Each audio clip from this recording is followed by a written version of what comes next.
이제 마무리하는 질문인데요. 세 분은 이제 그 통일에 대해서도 그렇고 여러 가지 공통된 얘기들을 하셨고요. 참 너무 귀하고 아름다운 얘기들이 아닌가 생각합니다. 특히 이런 얘기들이 공론이 안 된다는 거 참 비극인데요.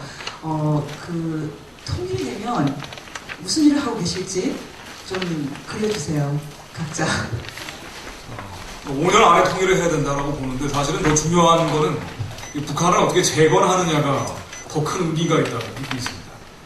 북한을 남한의 문제점들 기름기가 빠진 상태로 북한을 아름답게 재건을 해야 되죠. 더 거룩한 방식으로 재건을 해야 됩니다.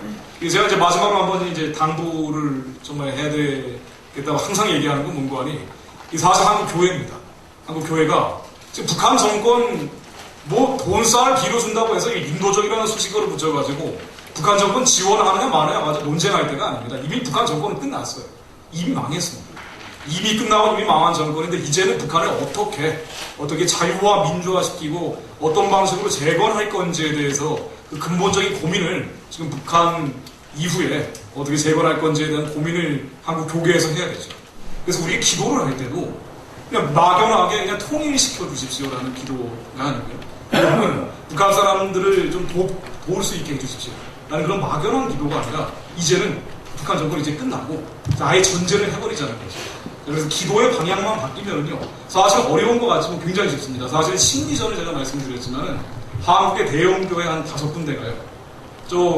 이 시청 앞에 옛날에 그 촛불 시위 때처럼 5군데 교인들이 다 나와가지고 북한 김정은 체제 이제 끝나서 주민들이 다 살아나게 해주십시오. 하고 기도 합창 소리가 나오면은 한 20만 명 될 겁니다. 그러면 아마 그날로 북한 무너질 겁니다. 제가 보기에는 난민들이 한 10,000명 정도 내려오고요. 그리고 이 난민들 내려온 길 따라가지고 북한 군인들도 총 버리고 한 5,000명 내려오면은 그게 바로 급변사태입니다. 그리고 여기에 따른 후속 조치들은 대한민국 정부가 한미연합사 그 작전 계획에 의해서 다 준비되어 있기 때문에 사실 이런 부분들에 대해서까지 국민들이 염려할 부분은 아니고 이런 물꼬를 한번 터주는 거. 이 북한에 팽팽해져 있는 저 물통을 한번 통 하고 터트려주는 사실 요것만 이 계란을 이제 깰 때 아이가 이제 이 계란에 그 병아리가 깨져 나올 때 이 주탑동시라 그래서 한번 밖에서 톡 쳐주는 거. 사실 요것만 해주면은 북한은 아주 쉽게 열릴 수도 있죠. 북한 정권은 이미 끝나고 이미 망했고 그래서 대한민국이 어떻게 북한을 이후에 재건할 건지에 대해서 심각한 고민을 해나가야 될 상황이다. 거기에 우리의 희망도 있고 비전도 있다. 이런 말씀드리면서 제 말씀 마치겠습니다. 고맙습니다. 안철수 원장 이제 그 책에 보니까 도전하나 뭐 이러저러 하는데 실제로 도전하는 거 부분에서 시장이라는 부분하고 그 시장에 크기가 있는지 이거 굉장히 중요한데 그냥 도전했다가는 누구도 책임 못 지죠. 특히 대한민국 청년 이명박 정권에서 한 2조 원 풀어가지고 청년 창업자 양산했다가 전부 다 빚더미에 지금 올라가 있는데 창업하다 내출했다가 다 빚더미 올라가서 청년이 신불자가 되는 겁니다. 그러면 창업이고 뭐고 도전 안 하고 전달하려면은 시장을 구조를 개혁해가지고 시장 자체를 활성화시키던지 아니면 새로운 영토를 확보해줘야 되는 건데 사실 그게 이제 미국이라는 나라의 발전 과정이거든요. 영국에서 도저히 못 사는 청교도 종교적 이유도 있지만은 원칙은 종교적이지만은 뭔가 좀 한번 새로운 데 가서 해보겠다는 사람들이 다 영국에서 이제 네오플라이버 타가지고 미국으로 와서 이제 미국이랑 국가를 만들지 않았습니까? 그래가지고 동부를 개척했죠. 동부를 개척한 다음에 계속 서부로 간 거죠. 100년 동안 서부로 가가지고 다 전체 영토를 이제 다 개척하고 이제 만들어 놓고 그리고 나서 이제 또 현대화했을 때는 이른바 미국의 대기업들만 가지고 더 이상 청년 일자리가 안 되니까 실리콘밸리를 개척을 해가지고 전 세계 최고의 벤처 단지를 만들어서 아직까지도 미국의 20대들은 활발하게 창업을 하고 있습니다. 그럼 한국도 마찬가지인데 통일이 된다는 개념은 새로운 영토가 생기는 거죠. 20대, 30대 입장에서. 당연히 저 같은 경우는 이제 북한 사업하러 들어가야죠. 네. 저같이 이제 우리 쪽에 있는 친구들 대부분 인터넷이나 서비스 사업을 많이 하는데 저같이 이제 언론 사업하는 사람들은 제가 볼 때는 그래요. 북한에 통일이 된다 하더라도 단계적으로 가겠죠. 완전히 통일이 이론적으로 확정이 되더라도 여러 가지 문제로 단계적으로 가려면은 북한에서 언론 사업하려는 사람은 분명히 소수가 허가권을 따야 될 겁니다. 허가로 가서 몇 개만 허가해야 될 텐데 그 허가권만 따면은 평생 언론 사업에서 먹고 살 건 어마어마하게 될 것 같다. 북한에서. 그래서 저는 머릿속에 지금 넣고 있습니다. 허가권을 따야 되기 때문에 이거 정부하고 딜을 안 칠 수가 없는 분야가 있습니다. 사실 정권 만들어야 되는데 민주당 정권 반드시 만들어야 되는 입장이었어요.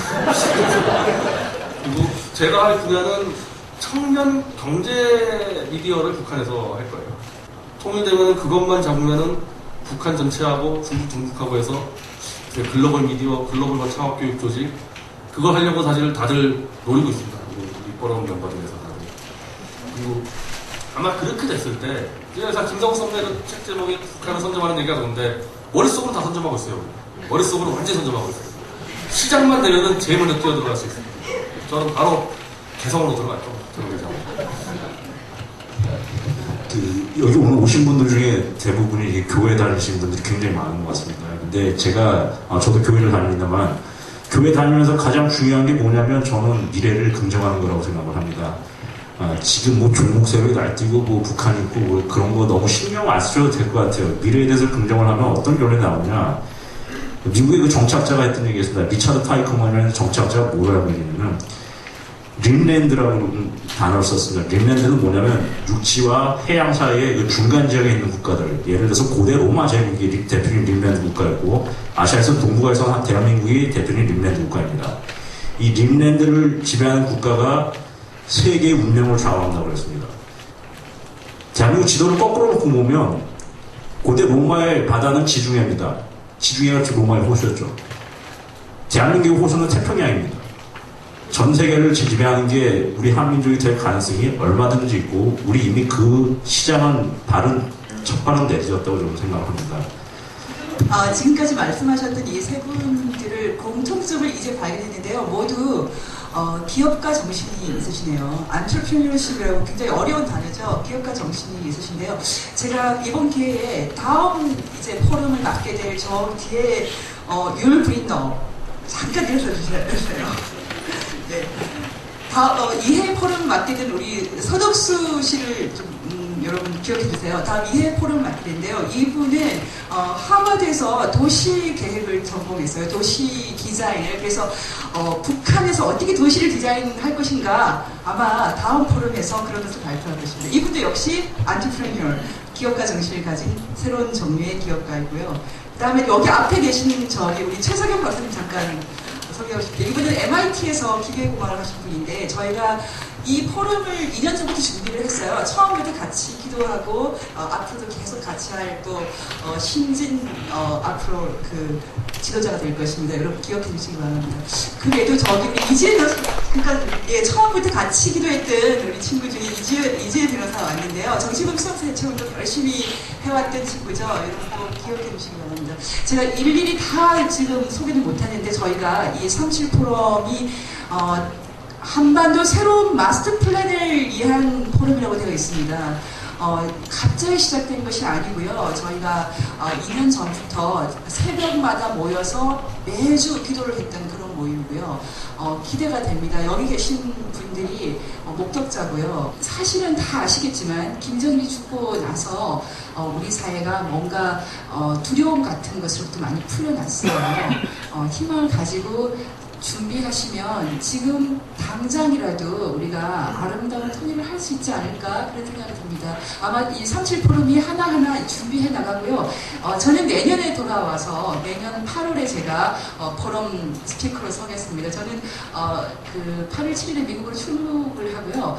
제가 없을 동안에는 김성욱 기자님이 우리 세이지 코리아 고문으로서 이 포럼을 이끌어 갈 텐데요. 여러분 특히 아주 목소리 좋고 잘생기고 그리고 북한 재건의 리더로서 기대가 되지요. 여기 세 분에게 큰 박수 부탁드립니다.